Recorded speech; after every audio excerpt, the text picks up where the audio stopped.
In this lecture, we will discuss about 6.1.3, that is AI risk treatment.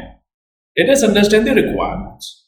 It says that organizations shall create an AI risk treatment process and need to follow certain requirements. First one is selecting suitable AI risk treatment options. Second one is to identify necessary controls and ensuring whether all the controls of Annex A have been considered. So, best way to comply this is to link your Annex A control with your risk response. So, this will help you to understand whether all the Annex A controls have been considered or not.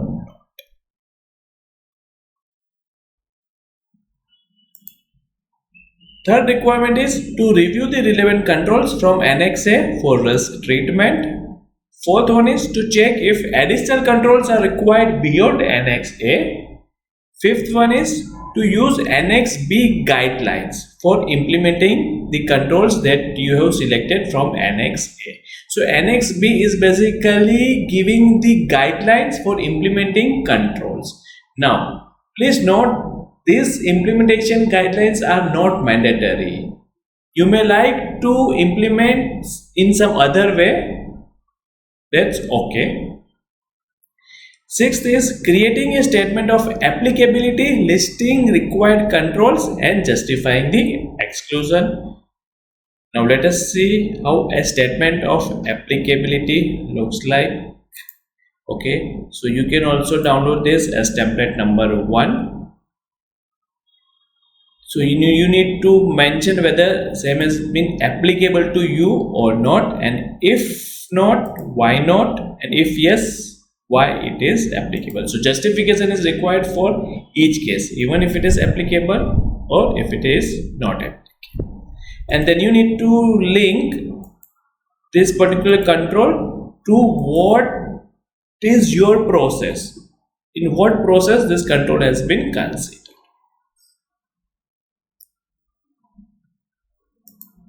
Okay, so seventh requirement is developing a formal AI risk treatment plan to manage and mitigate risk. You may like to have detailed information in your risk treatment plan. So additional risk treatment plan approval, who has the responsibility for implementing the risk treatment, what is the priority level, target date for additional controls.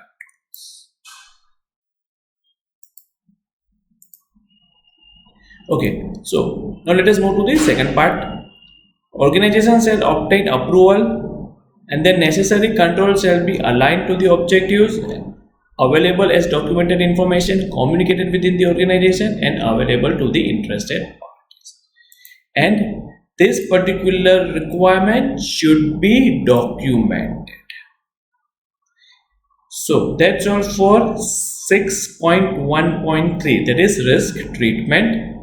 In our next lecture, we will discuss about 6.1.4, that is AI system impact assessment.